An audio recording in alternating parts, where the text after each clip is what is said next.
Imagine a world where books are so rare that most people will never touch one, where a single page can take months to copy by hand, where ideas move as slowly as a horse can travel. Now imagine one machine changing all of that in a matter of decades, not quietly, not gently, but in a flood.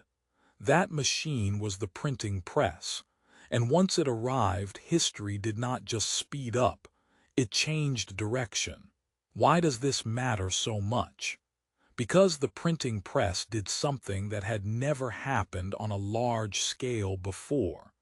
It made knowledge cheap enough to spread.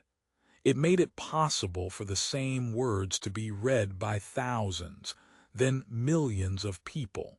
And once ordinary people could read the same ideas, the world began to shift in ways no one could fully control. To understand why this was so powerful, you have to picture Europe before printing. Books existed, but they were scarce and expensive. Most were copied by hand. Monks, scribes, and scholars spent long hours writing page after page. A mistake could ruin a whole section. A single book could take months or even years to finish. That meant learning was mostly trapped in churches, courts, and universities.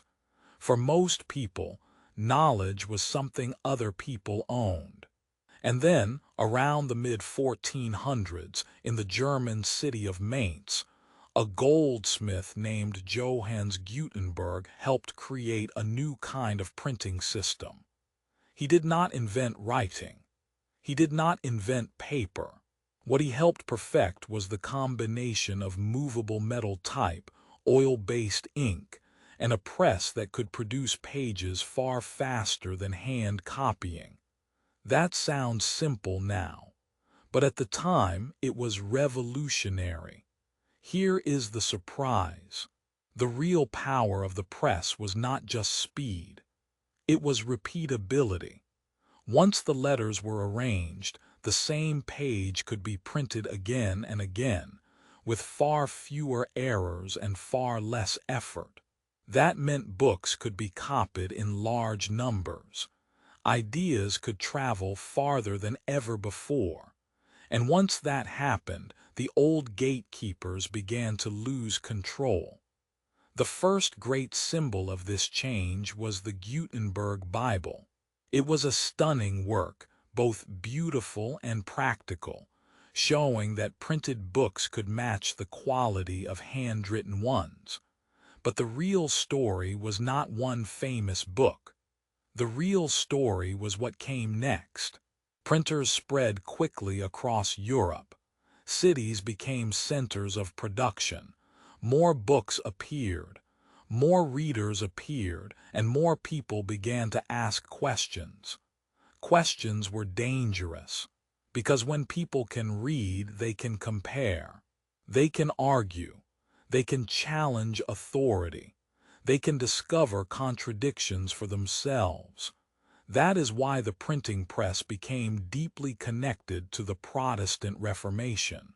Martin Luther's ideas spread with shocking speed because his writings were printed and reprinted across Europe. What might once have stayed a local debate became a continent-wide crisis. Suddenly, religious authority was no longer protected by distance and scarcity. But religion was only the beginning. The press also transformed science. Before printing, a scientific idea might be copied incorrectly or lost altogether. After printing, scholars could share exact texts, diagrams, and observations. A scientist in one country could build on the work of someone in another country more easily than ever before. That helped create a culture of comparison, correction, and debate. In time, this changed how people studied the natural world. And politics. The press changed that too. Pamphlets, newspapers, and political leaflets gave leaders and critics a way to reach far more people.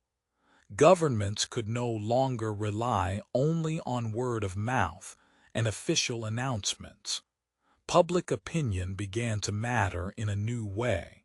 The press helped fuel revolutions, reform movements, and new ideas about rights and power. When information spreads faster, power never stays in one place for long. So what made this invention truly world-changing? It was not just the machine itself. It was the effect it had on human behavior. Printing encouraged literacy.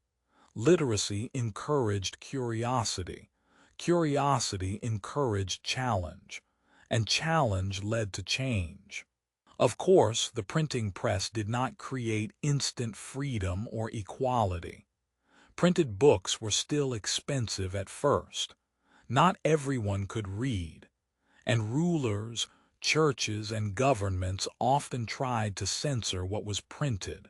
But even censorship revealed the fear the press inspired. Once ideas could be reproduced and shared widely, they became harder to suppress. There is one more important point that often gets missed. The printing press did not just spread big ideas, it also preserved them. Texts that might have vanished were copied and saved. Knowledge became less fragile. A discovery in one generation could survive into the next. In that sense, the press did not only change the present, it changed memory itself.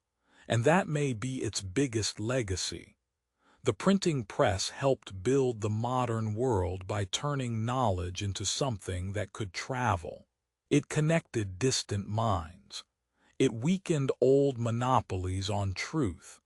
It made religion more contested, science more collaborative, and politics more public. It helped create the conditions for the Renaissance, the Reformation, the scientific revolution, and eventually the information age itself. So the next time you open a book, a newspaper, or even a screen full of text, remember this.